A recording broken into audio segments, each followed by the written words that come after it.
شهر رمضان الذي أنزل فيه القرآن هدى للناس وبينات من الهدى والفرقان. السلام عليكم ورحمة الله وبركاته. الحمد لله رب العالمين والصلاة والسلام على أشرف الأنبياء والمرسلين وعلى آله وصحبه ومن تبعهم بإحسان إلى يوم الدين أما بعد.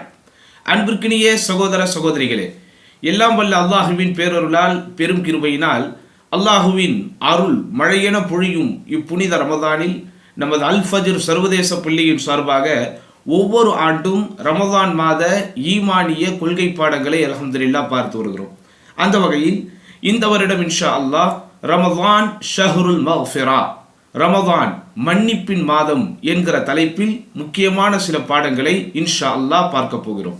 6ஆம் பகுதியாக இன்றைக்கு நாம் மிக முக்கியமான விஷயத்தை பார்க்க போகிறோம். அல்லாஹ்வுடைய அழகிய பெயர்களில், அல்லாஹ்வுடைய அழகிய திருநாமங்களில் மன்னிப்பை வெளிப்படுத்துகிற நிறைய பெயர்களை அல்லாஹ் சுப்ஹானஹு வ தஆலா தனக்கு சூட்டி இருக்கிறார். இப்படித்தானே? இன்னும் சொல்ல போனால் அர் ரஹ்மான் அர் ரஹீம் என்கிற அல்லாஹுவின் பெயர்களில் பிரதான இடத்தை பிரிக்கிற அளவற்ற அருளாளன் நிகரற்ற அன்புடையோர் என்கிறோமே, இதில் கூட அல்லாஹ்வினுடைய மன்னிப்பும் கருணையும் இருக்கிறது என்பதை நாம் அறிந்திருக்கிறோம். அதே வேளையில் அல்லாஹ்வினுடைய அழகிய திருநாமங்களில் சில பெயர்கள் இருக்கிறது. அந்த பெயர்கள் நேரடியாக அல்லாஹ்வினுடைய மன்னிப்பை வெளிப்படுத்துகின்றன. உதாரணமாக அல் கஃபூர், அல் அஃபு, அல் அஃபு வல் கஃபூர். குர்ஆனில் நிறைய இடங்களில் இந்த இரண்டு வார்த்தைகள் வருகிறது. சில இடங்களில் தனித்து வருகிறது, கஃபூர் ரஹீம் என்று வரும். சில இடங்களில் அஃபூன் என்று வரும். இப்படி பல இடங்களில் மாற்றி மாறி வருகிறது. இந்த இரண்டிற்கும் இடையே இருக்கிற அர்த்தம் என்ன, விளக்கம் என்ன, வேறுபாடு என்ன? வெளிப்படையாக அல்லது நேரடியாக நாம் மொழிபெயர்க்கும் போது அஃபூன் என்றாலும் மன்னிப்பவன் என்கிறோம், கஃபூருன் என்றாலும் பாவங்களை மன்னிப்பவன் என்கிறோம், இப்படித்தானே?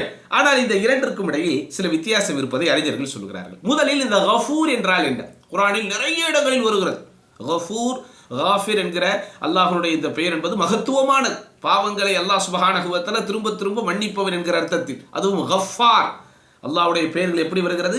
கஃபூர் என்று வருகிறது, காஃபிர் என்று வருகிறது, கஃபார் என்று வருகிறது. பாவத்தை மன்னிப்பவன், பாவத்தை திரும்ப திரும்ப மன்னிப்பவன், பாவத்தை மிக அதிகமாக மன்னிப்பவன் என்கிற இந்த அர்த்தங்களை தாங்கியுள்ள இந்த கஃபூர் என்றால் வஹிய தக்தியத்து வஸ்ஸித்ர், அதாவது பாவங்களை மறைத்தல்.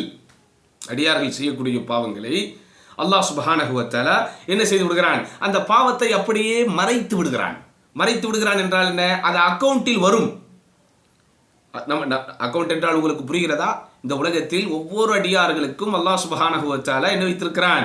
அவர்களுக்கு உண்டான ஏடுகளை வைத்திருக்கிறான். அவர்களுடைய நன்மைகள் எப்படி பதிவு செய்யப்படுகிறதோ அதே போன்று தீமைகளும் பதிவு செய்யப்படுகிறது. நன்மைக்கு அல்லாஹ் சுப்ஹானஹு வ தஆலா பன்மடங்கு கூலிகளை தருகிறான். தீமைகளுக்கு நாம் எத்தனை தீமைகளை செய்கிறோமோ அந்த தீமைகளுக்கு ஒரு மடங்கு தண்டனையை தான் தருகிறான். இதுவும் அல்லாஹ்வுடைய கருணையின் வெளிப்பாடு. ஆனால் அதே வேளையிலே கஃபூர் என்கிற அல்லாஹ்வுடைய இந்த பெயர் எதை குறிக்கிறது? நம்முடைய ஏட்டில் அல்லாஹ் நம் அனைவரையும் மன்னிக்க வேண்டும். நம்முடைய ஏட்டில் என்னென்ன பாவங்கள் எல்லாம் பதிவு செய்யப்பட்டிருக்கிறது? பாவங்கள் என்று சொன்னால் என்ன?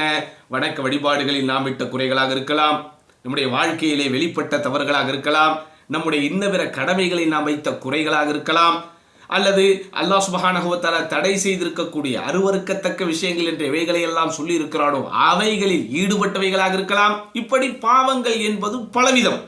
இந்த பாவங்கள் எல்லாம் பதிவு செய்யப்படுகிறது. அல்லாஹ்வுக்கு தெரியாமல் இல்லை.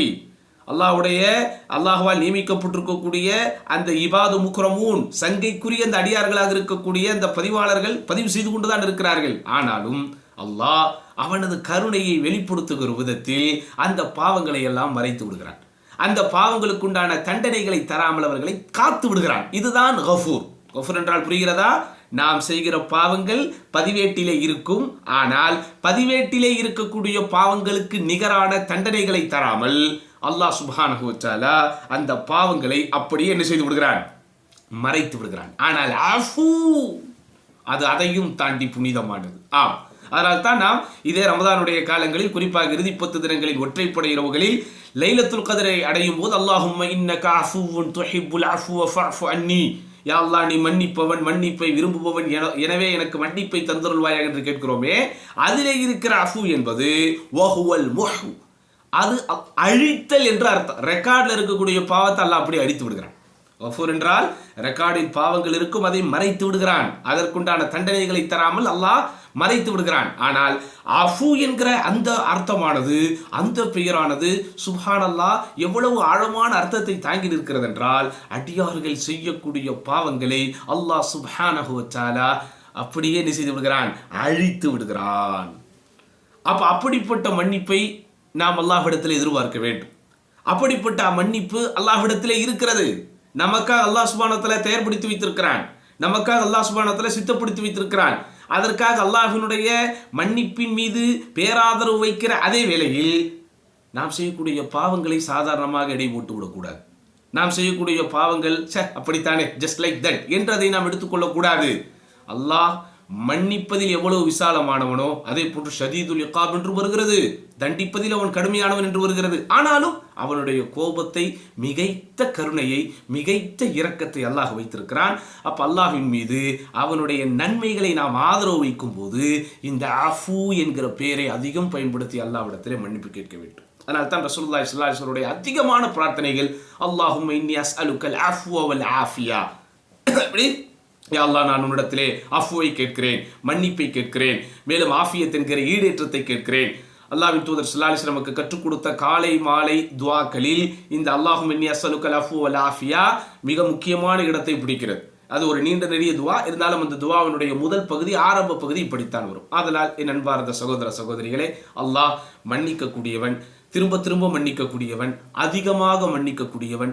மனிதர்கள் செய்யக்கூடிய பாவங்களை அது ஏட்டிலே இருந்தாலும், பதிவேட்டிலே பதியப்பட்டிருந்தாலும் அதை எல்லாம் மறைக்கக்கூடியவன். ஆனால் அஃபு என்று அல்லாஹ்விடத்திலே நாம் கேட்கும்போது அது அந்த பதிவேட்டிலிருந்து முற்றிலுமாக அழிக்கப்படக்கூடிய அளவிற்கு அல்லாஹ் அவனுடைய மன்னிப்பை அள்ளி அள்ளி வழங்குகிறான்.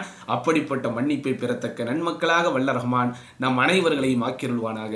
வாஹிரு தஅவானா அல்ஹம்துலில்லாஹி ரப்பில் ஆலமீன். அஸ்ஸலாமு அலைக்கும் வரஹ்மத்துல்லாஹி வபரகாத்துஹு. شهر رمضان الذي أنزل فيه القرآن